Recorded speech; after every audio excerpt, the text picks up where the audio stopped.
If you think The Simpsons is all jokes and donuts, you're wrong. Because today, we're diving into the 3 most disturbing, terrifying episodes that ever came out of Springfield. Number 1. Boy Scouts in the Hood. This episode starts on an ordinary day with Bart and Milhouse hanging out at the arcade. They're having fun, but soon they run out of money and get kicked out. With nothing else to do, they sit outside the arcade punching each other in the arm for entertainment. That's when a $20 bill, the same one Homer lost, floats to their feet like a blessing from the heavens. With this new fortune, they head straight to the Kwik-E-Mart and order a Super Squishee with extra syrup. Apu warns them it's dangerous, but Bart insists. What follows is a sugar-fueled Broadway-style hallucination where they sing, "Springfield, Springfield." The entire montage is chaotic and hilarious until Bart wakes up in his own bed the next morning, confused and not remembering anything. Lisa points out that he's wearing a junior camper uniform. He suddenly remembers joining the junior campers during his sugar high. He tries to return the uniform but discovers something shocking. Campers get to leave class early for meetings. Suddenly, the club doesn't sound so bad. But when he attends his first meeting, Flanders happily announces today's activity, bathing the elderly. Bart tries to escape, but ends up knocked out and wakes up to a fellow camper performing CPR on him. He wants to quit, but then the campers pull out pocket knives. Bart wants one badly, but Flanders forces him to read a 2,000-page safety manual first. Soon, Bart learns survival skills, animal trapping, which he successfully uses on Homer twice, and even begins enjoying the club. Then Flanders announces the annual father-son rafting trip, and Bart panics. He thinks Homer will refuse, but somehow both of them get confused and say yes, even though neither of them wants to go. It's the first time we've ever seen Bart and Homer overthink the same thing. During the rafting trip, Homer immediately loses the map. They take the wrong turn and drift far away from other campers, heading straight into the open ocean. Ned says they must fight the current, but Homer insists they relax and let God do the work. This only drags them even farther from land. They spot a seagull, and Ned says they're saved because seagulls only go out to sea to die. And Homer cheers, "Woohoo!" Homer wastes their food, drinks all the water, and even shoots down a rescue helicopter with a flare gun. The group loses hope as fog surrounds them and they look weak, starving, and exhausted. Bart breaks down.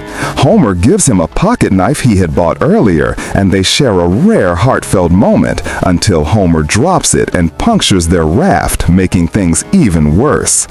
Luckily, they smell hamburgers from the distance. With their last bit of strength, they paddle toward the scent until they reach a crusty burger floating on an oil rig. They survive. Barely.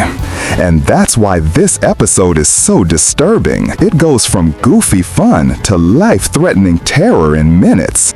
Moving on with number 2, the Blunder Years. This episode begins completely normal. Marge is putting away groceries and realizes she accidentally bought the wrong paper towels, once featuring Burley, a rugged lumberjack mascot she instantly gets a crush on. Homer notices and becomes jealous. When Marge writes a fan letter to the company, he panics. Homer decides to prove he can be just as manly as Burley. He visits Flanders, uses his phone, and calls Marge pretending to be Chad Sexington, the Burley model. He tells her he'll come over for dinner. Even for Homer, this is diabolical. Marge gets excited, paints a picture of Burley, and lays out paper towels like a runway. When the doorbell rings, the Burley man is revealed to be Barney, dressed terribly in Burley clothes. Homer and Bart laugh, Marge feels embarrassed, and Lisa scolds them. To make it up to her, Homer takes Marge and the kids to a dinner show where a hypnotist named Mesmerino performs. Mesmerino Milhouse hypnotizes Homer into thinking he's 12 years old again. At first, Homer just reenacts being a kid. Then he suddenly begins screaming uncontrollably. Even after Mesmerino snaps him out, Homer keeps screaming at dinner, at work, everywhere. Lenny and Carl eventually will him home. They realize Homer must have repressed a childhood trauma. Through memory therapy, Homer remembers going hiking with Lenny, Carl, and young Moe. They camped under the stars and played by an old quarry. The next morning, Homer jumped into the dry quarry alone and discovered a pipe blocking the water. He removes it, and a dead body falls out into his lap. That moment traumatized him so deeply that he forgot it for decades, until the hypnosis opened the memory. The family returns to the quarry and sucks out the water with hundreds of burly paper towel rolls. At the bottom lies a skeleton. Chief Wiggum arrives and helps trace where the pipe leads. It leads straight into Mr. Burns's office. Wiggum arrests Burns, but Burns explains what happened through security footage. Smithers Sr. sacrificed himself to stop a meltdown, saving Springfield but dying inside the reactor. Burns panicked and dumped the body into the sewer to avoid scandal. Smithers Jr. overhears and forgives him, realizing Burns only lied to protect him. The episode ends with Homer finally understanding his childhood trauma, making this one of the darkest and most psychological Simpsons episodes ever, ending the list with number 3, Some Enchanted Evening. This early Season 1 episode taps into a universal fear, a dangerous stranger inside your home pretending to be someone else. It begins with Marge feeling unappreciated. Homer rushes to work without kissing her, takes her coffee, and leaves her feeling invisible. She calls a radio therapist who tells her bluntly, "Homer isn't treating you like a wife, he's treating you like a mother." The second he comes through that front door, you've got to tell him you're fed up, and if he doesn't start loving you won't. Homer hears the entire conversation at work and panics that Marge might leave him. Moe gives him advice. "We're all pigs, Homer, but sometimes we can hose ourselves off and act human." Homer buys flowers and chocolates and wins Marge back.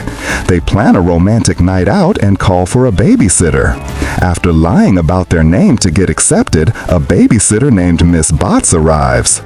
Bart immediately dislikes her.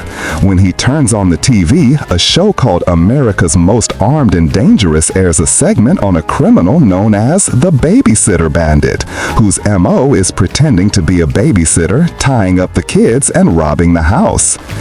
Bart and Lisa panic, but Miss Botts catches them trying to call the station. She ties them up, puts Maggie in her crib, and begins robbing the house. Maggie quietly escapes. They knock Miss Botts unconscious with a baseball bat and tie her instead. Homer and Marge return from their romantic night, see the babysitter tied up, assume Bart is being a little monster, and untie her. They even pay her triple not to report Bart's behavior. Miss Botts escapes free, still a wanted criminal. The episode ends with the chilling thought that she will strike again, and the Simpsons accidentally helped. Which Simpsons episode scared you the most? Tell me in the comments. And get chance to feature in my next video, and subscribe for more creepy Simpsons breakdowns.